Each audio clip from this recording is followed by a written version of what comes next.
Waalaikumsalam. Warahmatullahi wabarakatuh. Iya, Bu. Oke semuanya, sebelum kita mulai pembelajaran, tolong pastikan terlebih dahulu tempat duduknya yang rapi ya. Ya, Bu. Jaga jarak karena kita sedang di masa pandemi. Ya, Bu. Tolong dirapikan Anto tempat duduknya, Dewi. Oke sudah. Kemudian jika ada sampah di sekelilingnya, tolong diambil terlebih dahulu dan dibawa ke tong sampah. Sudah Bu. Sudah semuanya? Sudah, Bu. Oke, sebelum kita mulai, siapa ketua kelas? Tolong Melita, Bu. Melita persiapkan doa dulu. Baiklah, sebelum memulai pembelajaran, marilah kita berdoa. Berdoa mulai. Berdoa selesai, ucapkan salam. Assalamualaikum warahmatullahi wabarakatuh. Baik, Ibu ambil daftar hadir terlebih dahulu. Firma, Hadir, Bu. Utami, hadir Bu. Dwi, hadir Bu. Devi, Hadir, Bu. Melita, hadir Bu. Indri, hadir Bu. Hadir semua ya. Nah, sebelum kita melanjutkan pembelajaran kita hari ini, ada yang masih ingat pembelajaran kita minggu lalu? Minggu lalu kita sudah membahas tentang puisi. Ada yang masih ingat? Apa itu puisi? Masih, Bu. Ya, Devi, apa puisi? Sebuah rangkaian kata yang memiliki irama dan menyampaikan cara penulis menyampaikan pesan di dalam tulisan tersebut. Iya. Yang lain? Ada yang masih ingat? Cuma Devi yang ingat? Jadi hanya Devi yang ingat ya. Berarti pertemuan minggu lalu yang lainnya masuk telinga kanan, keluar telinga kiri. Jadi tidak ada yang sampai ya. Hanya Devi saja yang memahami. Oke. Jadi minggu lalu kita sudah mempelajari tentang puisi.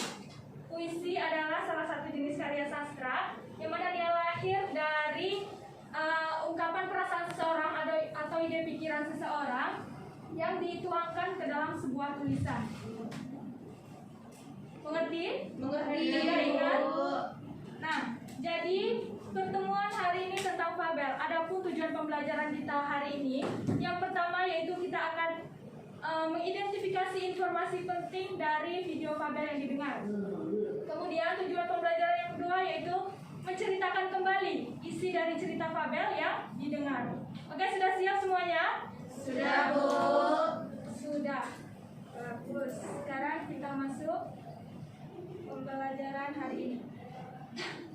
Hari ini kita mempelajari tentang fabel. Ada yang sudah tahu apa itu fabel? Belum, Bu. Belum. Jadi, fabel adalah sebuah cerita narasi tradisional yang mana binatang menjadi tokoh utama dalam cerita tersebut. Jadi di sini artinya cerita fabel adalah semua tokohnya adalah binatang. Di mana binatang tersebut digambarkan memiliki kehidupan layaknya seperti manusia. Ada yang mempunyai karakter baik dan juga karakter buruk. Mengerti? Mengerti, Bu. Apakah Ibu menjelaskan terlalu cepat? Tidak, Bu. Tidak. Jadi sudah tahu ya apa itu fabel? Sudah. Jika sudah, lanjut.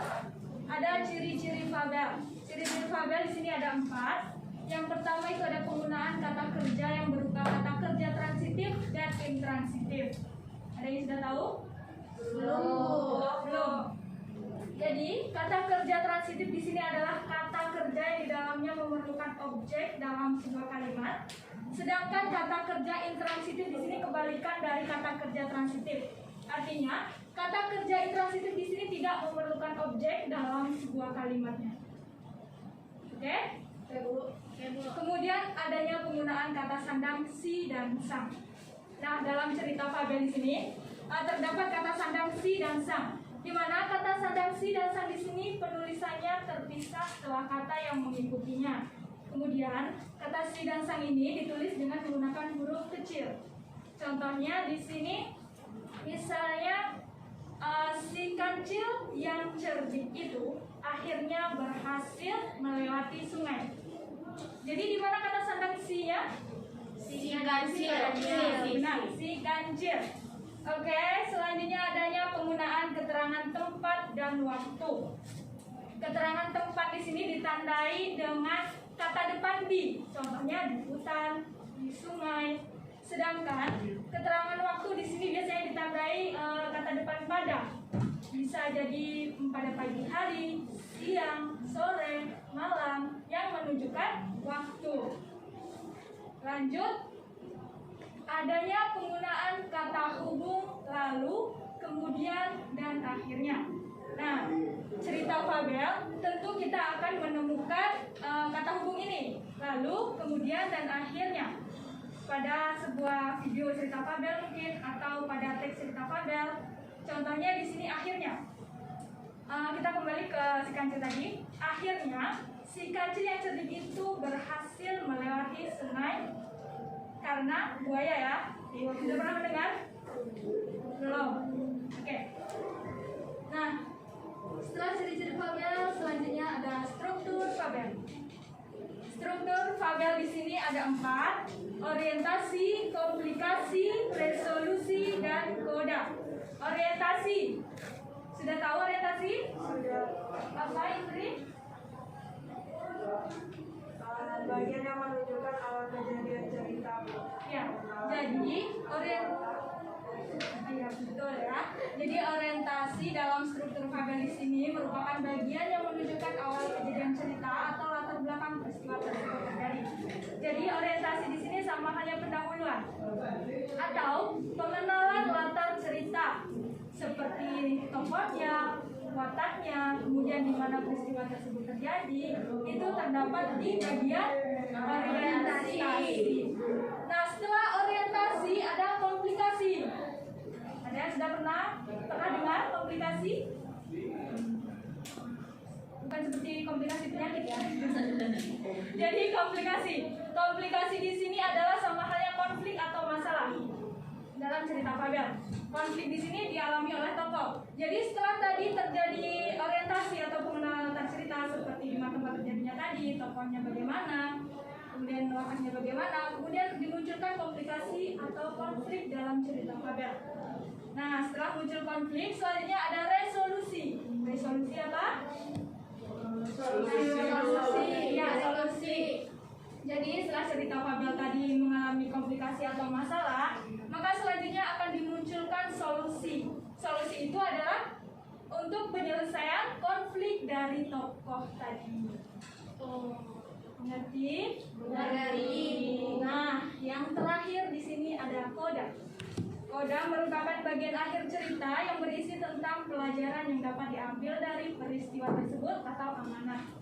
Nah, jadi cerita fabel pada bagian akhirnya pasti selalu disampaikan pesan moral atau amanat oleh pengarang cerita. Nah, amanat tersebutlah yang dinamakan dengan koda. Oke? Nah, selanjutnya ada unsur intrinsik cerita fabel. Unsur intrinsik cerita fabel di sini ada 6. Ada tema, tokoh, alur atau plot, latar, sudut pandang, gaya, dan nada. Sebelum Ibu menjelaskan, ada yang sudah tahu apa itu tema? Hal yang diangkat dari cerita. Bagaimana Firma? Suaranya tolong dikeraskan lagi. Hal yang diangkat dari cerita. Hal Yang diangkat dari cerita. hal yang diangkat dari cerita boleh. Zul ya. Yang lain? Pokok permasalahan bagus. Atau Topik permasalahannya. topik permasalahan yang lain? Sudah tahu? Kancil. Yang lain belum tahu ya, bagus. Jadi Ibu jelaskan di sini ada unsur intrinsik cerita fabel, itu ada tema. Tema di sini adalah gagasan pokok yang mendasari sebuah cerita fabel. Nah, selanjutnya di sini ada tokoh. Tokoh, siapa yang sudah tahu tokoh? Apa itu tokoh? Entah? Tokoh orang yang terlibat dalam cerita tersebut, yaitu Makanya itu ya. Ya, yang bicarakan cerita pun. Benar juga yang dikatakan oleh Saryanto. Jadi tokoh di sini adalah pelaku yang terdapat dalam sebuah cerita fiksi atau pelaku yang menjalankan cerita tersebut. Nah, selanjutnya di sini ada alur atau plot. Alur atau plot, ada yang tahu tidak? Jalan cerita. Ya, benar ya. Pintar sekali murid ya. Murid sangat pintar sekali. lagi, bagus. Alur atau plot di sini benar. Urutan kejadian peristiwa. Ya. Kemudian ada latar, tempat, iya tempat. Latar di sini benar yang dikatakan oleh Uni. Latar adalah tempat terjadinya peristiwa yang terdapat dalam sebuah cerita. Selanjutnya ada sudut pandang. Nah, sudut pandang nih. Makin lama makin mengikat. Apa sudut pandang? Saya sudah tahu.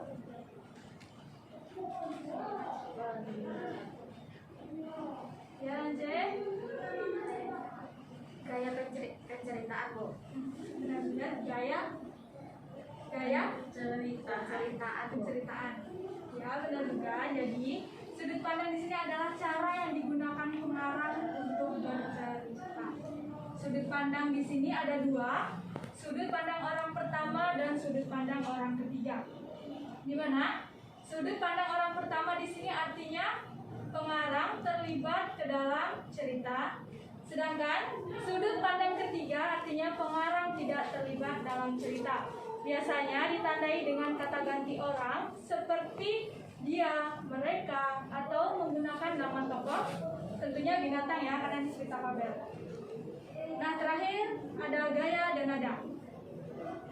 Tahu gaya dan nada? Tidak tahu. Tidak tahu. Gaya dan nada dalam cerita fabel. Gaya di sini seperti diksi dan imagery. Diksi di sini adalah pilihan kata. Jadi dalam penulisan teks cerita fabel atau pembuatan cerita fabel, tentu kita membutuhkan diksi atau pilihan kata yang tepat. Supaya apa? Supaya cerita fabel itu menarik untuk dibaca ataupun didengar. Jika ceritanya menarik, penggunaan katanya tepat dan bagus, itu akan menarik pembaca maupun pendengar. Sedangkan imagery-nya itu sama hanya dengan khayalan. Oke, selanjutnya ada nada. Nada di sini dia gaya yang digunakan untuk mengekspresikan sikap tertentu. Misalnya dalam cerita fabel di sini ada kisah tentang harimau dan kerbau. Kemudian harimau di sini ingin menangkap kerbau. Lalu kerbau berteriak minta tolong. Maka nada yang digunakan itu seperti apa kira-kira? Nada tolong atau tolong untuk berteriak keras agar didengar. Nah, pasti nada seperti yang digunakan kan? Nah, maka untuk 10 yang dinamakan dengan nada dalam unsur intrinsik cerita fabel. Oke, Bu. Sampai sini ada yang ingin ditanyakan mengenai materi cerita fabel? Tidak ya? Yakin sudah paham semua nih? Iya, Bu. Kira-kira minggu depan kalau Ibu tanyakan lagi ada yang masih ingat? Masih ingat ya? Jangan sampai masuk telinga kanan keluar telinga kiri. Sia-sia hari ini ya. Ya. Nah, selanjutnya setelah kita membahas materi hari ini, kita masuk kepada tujuan pembelajaran selanjutnya, yaitu Ibu akan menampilkan sebuah video cerita fabel. Nah, tugas kalian di sini mengidentifikasi atau menemukan informasi-informasi penting dalam video fabel tersebut. Siapkan pena dan buku barangkali nanti untuk mencatat informasi yang penting supaya tidak lupa untuk tahap selanjutnya, yaitu menceritakan fabel. Siap semuanya? Siap, Ibu. Siap.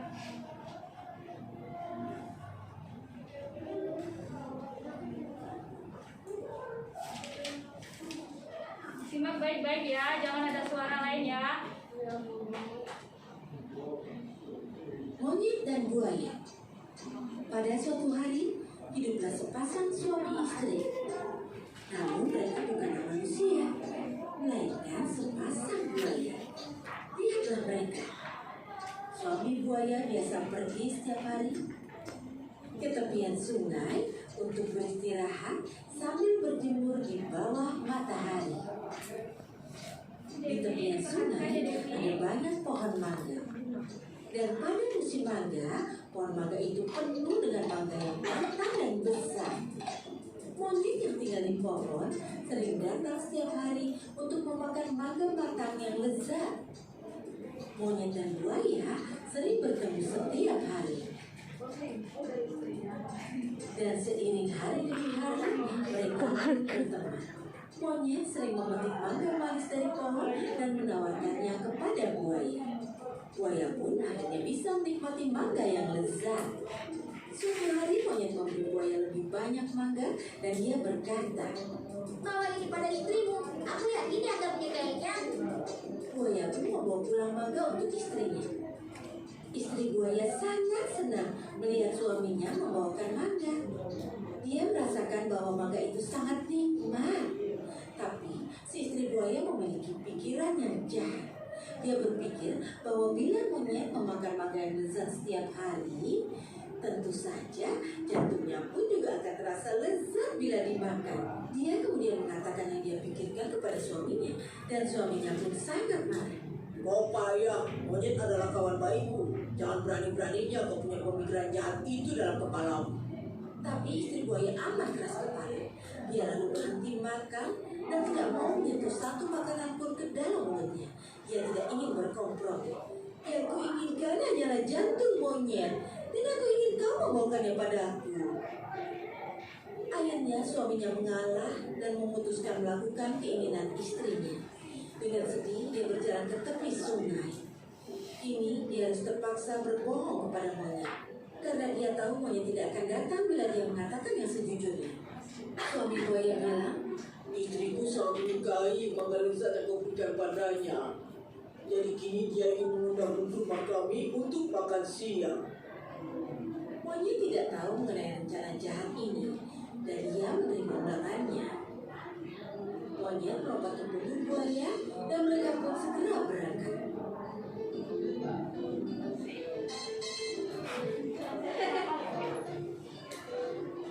Di tengah perjalanan, buaya tidak kuasa untuk tidak memberitahukan yang sejujurnya. Dia berbilang, Maafkan aku, monyet temanku. Istriku yang telah memaksaku untuk mengajakmu ke rumah kami. Aku telah menipumu. Rencana jahatnya adalah untuk mengajakmu makan siang di rumah kami. Tapi sejujurnya, dia ingin menyantap jantungmu untuk makan siang. Apa yang harus kulakukan? "Ya Tuhan," monyet pun mulai bergidik mendengarnya. Tapi dia sangat cerdik dan langsung memikirkan sebuah rencana. Dia berkata, "Benarkah? Kenapa kau tidak mengatakan hal ini dari tadi?" Buaya pun kebingungan. Kenapa? Apa yang terjadi? "Kami para monyet tidak membawa jantung kami. Kami selalu menggantungnya di rumah untuk keamanan. Ayo, antar aku ke pohonku dan mengambil jantungku. Lalu kita akan pergi ke istrimu." Buaya yang bodoh tidak menyadari rencana monyet. Dia membawanya kembali ke pohonnya. Begitu mereka sampai ke tepi sungai, monyet langsung melompat ke tanah dan memanjat pohon. Begitu dia yakin aman, dia menertawakan buaya dan berkata, "Dasar buaya bodoh, apa mungkin ada yang bisa meninggalkan jantungnya? Kau menipuku, tapi aku mempermainkanmu. Inikah caramu membalas persahabatan kita? Kini kembalilah pada istrimu yang jahat dan jangan pernah kembali."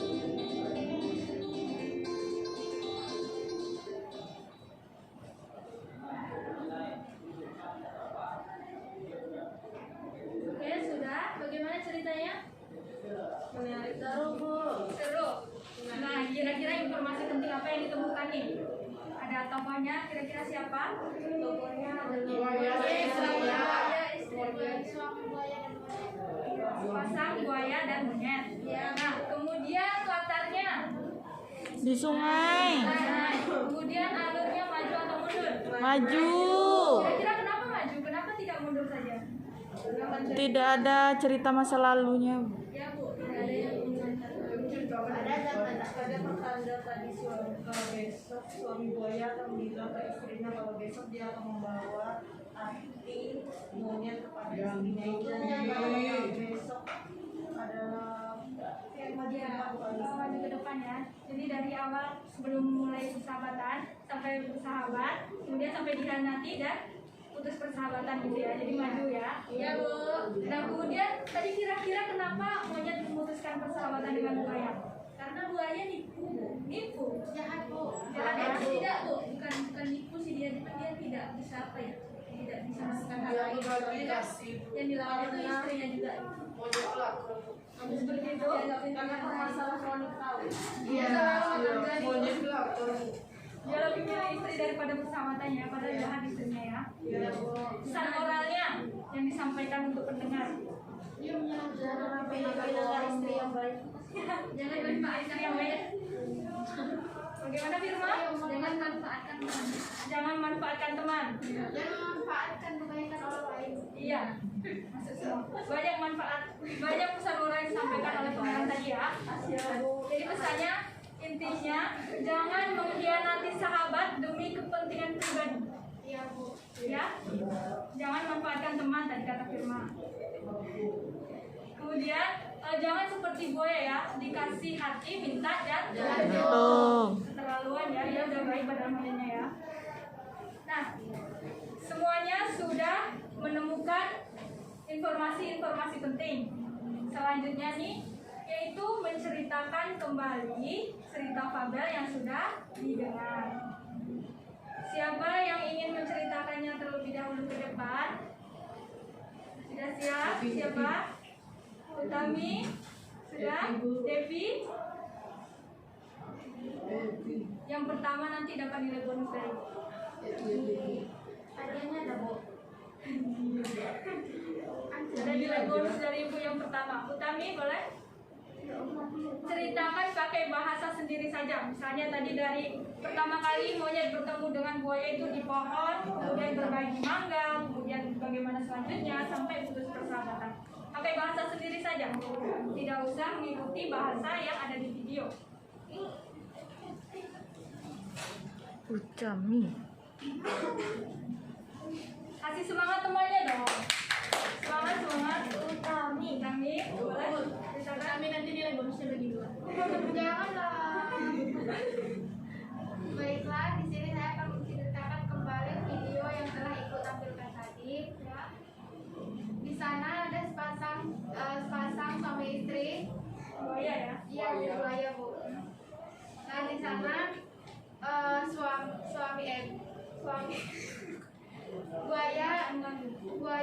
buaya gimana sih, Bu? Ya, suami buaya. Suami buaya pergi ke main berjemur ke pinggiran sungai, kemudian bertemu monyet. Monyet itu sedang memakan buah mangga. Saat menikmati buah mangga, monyet pun melihat buaya yang sedang berjemur di pinggiran sungai. Lalu monyet pun menghampiri, kemudian mereka berkenalan dan kemudian bersahabat. Setelah itu monyet ingin berbaik hati memberikan mangga kepada sang buaya untuk diberikan ke istri buaya. Tetapi saat diberikan buah mangga, sang istri buaya malah memanfaatkan kebaikan monyet. Ia malah ingin memakan jantung monyet. Ia berpikir bahwa jika buah mangga ini enak, maka jantung monyet pun akan lebih enak. Kemudian suami buaya ini menolak dan memarahnya karena suami buaya ini menganggap bahwa monyet itu adalah sahabatnya. Kemudian istri buaya ini merajuk atau marah, terus tidak mau makan apapun selain jantung monyet yang diinginkannya. Kemudian dengan terpaksa suami buaya pun pergi menemui monyet. Ia berkata bahwa istri buaya ini ingin membawa monyet untuk makan malam. Ternyata bohong. Sebenarnya ia hanya ingin membawa monyet ini untuk berpikirnya agar bisa dimakan jantungnya. Namun karena suami buaya ini tidak bisa menjaga atau tidak bisa ini menahan gejolaknya untuk ngomong tentang itu, dia pun mengatakannya kepada monyet. Lalu monyet pun di situ lebih cerdik atau lebih pintar. Dia dibohongi pun monyet juga bisa membohongi balik. Kemudian monyet berkata dia ingin menjemput jantungnya karena jantung monyet itu tidak pernah dibawa kemana-mana. Padahal itu bohong. Kemudian kembalilah ke pohon dan monyet pun menertawakan si buaya. Bahwa buaya pun di situ juga dibohongi. Sudah. Jadi Utami Ibu catat Utami dapat nilai bonus ya. Utami Faiza. Oke. Selanjutnya, bagus tadi yang ceritakan pertama ya, berurut dari awal sampai akhir cerita. Bagus, yang lain. Selanjutnya, Indri.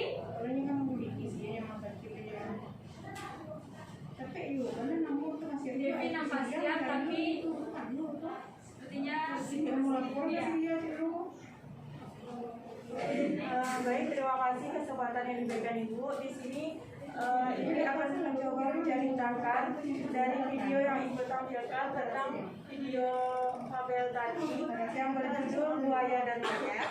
Pada suatu hari, buaya sedang pergi ke pinggir sungai dan bertemulah sebuah monyet di sana. Monyet sedang bermain di atas pohon dan mereka pun bertemu dan mereka pun bersahabat di sana. Mereka saling bercanda dan mereka saling makan buah mangga bersama-sama. Pada suatu hari, si monyet ingin memberikan suatu buah mangga yang dipetiknya untuk istri buaya tadi. Kemudian buaya pun membawa mangga tadi pulang dan memberikan kepada istrinya. Pada saat itu istrinya sangat menyukai sekali mangga tersebut. Tetapi istri buaya tersebut berpikiran negatif pada saat itu. Dia berpikir kalau buah mangga itu lezat dan enak, pasti jantung si monyet pasti lebih enak jika dimakannya. Pada saat itu istri buaya pun membujuk suaminya untuk membawa si monyet ke rumahnya untuk disantap jantungnya. Tetapi suami buaya pun marah-marah. Di situ pun istri buaya pun merajuk dan tidak mau makan sama sekali kecuali jantung monyet tersebut. Karena suami buaya tidak mau melihat istrinya sakit, makanya suami buaya pun menuruti kemauan istrinya untuk membawa si monyet ke rumahnya dengan cara membohongi si monyet mengundang makan buah di rumahnya. Pada suatu perjalanan, saat membawa monyet ke rumahnya, si suami buaya pun tidak bisa berbohong lagi di situ karena dia sangat menghargai sekali yang namanya persahabatan. Makanya dia pun jujur akan keinginan dari istrinya tersebut. Karena mendengar hal tersebut, maka monyet pun memiliki ide yang lebih cerdik lagi untuk mempermainkan si buaya, yaitu dia berkata kepada buaya bahwa jantungnya selalu digantung di pohon dan tidak dibawa kemana-mana. Akhirnya pun mereka kembali lagi ke pinggir sungai dan si monyet pun langsung lompat ke pinggir sungai dan berlari ke atas pohon dan menertawakan si buaya tersebut. Udah, Bu? Bagus, Indri, tepuk tangan untuk Indri. Ceritanya bagus, berurut juga seperti kami tadi. Nah, terakhir nih kita simpulkan cerita Fabel ini dulu ya. Kira-kira tadi tokohnya siapa? Monyet dan buaya. Kemudian alurnya kemudian latarnya di pesan moralnya tadi, jangan mengkhianati sahabat demi kepentingan pribadi, jangan manfaatkan teman, jangan seperti buaya yang jika dikasih jati minta jantung. Oke? Ada pesan moral yang dapat kita petik dari video tadi ya? Ada ya? Nah, karena waktu kita sudah habis, maka kita simpulkan pembelajaran hari ini. Sebelum Ibu simpulkan, ada yang ingin menyimpulkan pembelajaran kita hari ini tentang Fabel? Tidak? Jadi Ibu simpulkan materi hari ini itu tentang Fabel. Fabel tadi adalah cerita yang mana di dalamnya adalah binatang sebagai tokoh utamanya.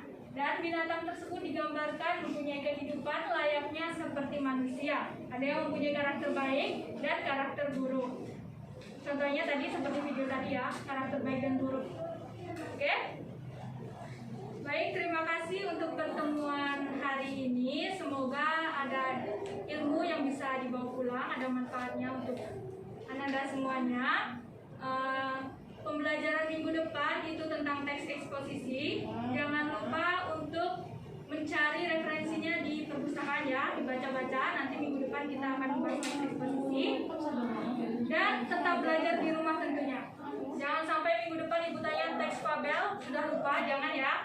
Iya Bu. Bagus. Ibu cukupkan pembelajaran hari ini. Terima kasih. Bu akhiri, billahi taufiq wal hidayah. Wassalamualaikum warahmatullahi wabarakatuh.